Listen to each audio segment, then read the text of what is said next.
আবারও চলে এসেছি মিষ্টির আরেকটি রেসিপি নিয়ে, রাঙা আলুর পান্তুয়া। খুব সহজেই বাড়িতে কিন্তু আপনারা তৈরি করতে পারেন। প্রথমেই রাঙা আলু নিয়ে কুকারে দিয়ে সেদ্ধ করে নিতে হবে। 2 থেকে 3টে হুইসেল দিলেই কিন্তু রাঙা আলু সেদ্ধ হয়ে যাবে। কুকার খুলে নিয়ে রাঙা আলুগুলোকে কিছুক্ষণ ঠান্ডা করে নিতে হবে। এরপর কিন্তু তৈরি করতে হবে চিনির শিরা। তার জন্য 1 কাপ চিনি আর 1 কাপ জল দিয়ে প্রথমেই দিয়ে দিতে হবে কড়াইতে। তাতে দিতে হবে একটুখানি কেশর আর গোটা এলাচ থেতো করে। এদিকে কিন্তু রাঙালুগুলোর খোসা ছাড়িয়ে নেওয়া চলছে। খোসা ছাড়ানো হয়ে গেলেই রাঙালুগুলোকে একটা স্ট্রেনারের সাহায্যে একটুখানি কুড়িয়ে নিতে হবে, যাতে কোনো রকম গোটা ভাব না থেকে থাকে। যখনই এটা হয়ে যাবে, এরপর এর মধ্যে এবার নিতে হবে খোয়া ক্ষীর। খোয়া ক্ষীরগুলোও এভাবেই কিন্তু স্ট্রেনারের সাহায্যে কুড়িয়ে নিতে হবে। এরপরে দিয়ে দিতে হবে 1/2 কাপ মতন ময়দা আর 1 কাপ মতন গুঁড়ো দুধ। এই সমস্ত কিছু দিয়ে, ও হ্যাঁ, তার সাথে কিন্তু ঘিও লাগবে। 1/2 কাপ মতন কিন্তু ঘি দিতে হবে। ঘিটাকে একটু গলিয়ে নিলে ভালো হয়। এইবার সমস্ত কিছু কিন্তু দিয়ে ভালো করে মাখিয়ে নিতে হবে। মাঝখানে যদি মনে হয় যে একটুখানি ময়দার প্রয়োজন হবে, তো অল্প অল্প করে ময়দা আপনারা দিতে পারেন। খুব বেশি ময়দা কিন্তু এখানে দরকার নেই।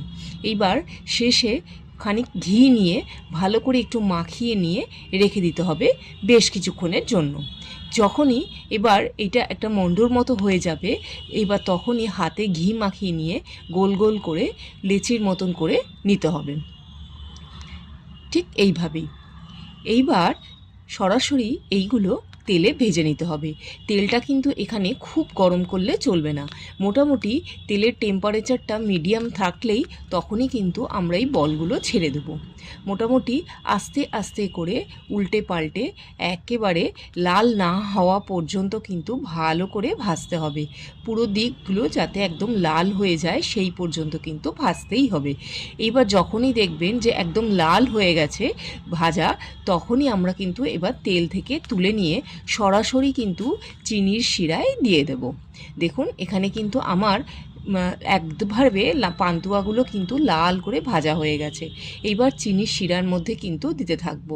এইভাবে সমস্ত পান্তুয়াগুলো ভেজে শিরার মধ্যে দিয়ে বেশ খানিকক্ষণ রেখে দিতে হবে, ঘন্টাখানেক মতন।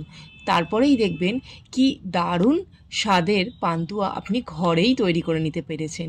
তো সত্যি বলতে কি, একবার এটা খেলে কিন্তু একবারও মনেই হবে না যে দোকান থেকে আপনারা পান্তুয়া কিনে খাবেন।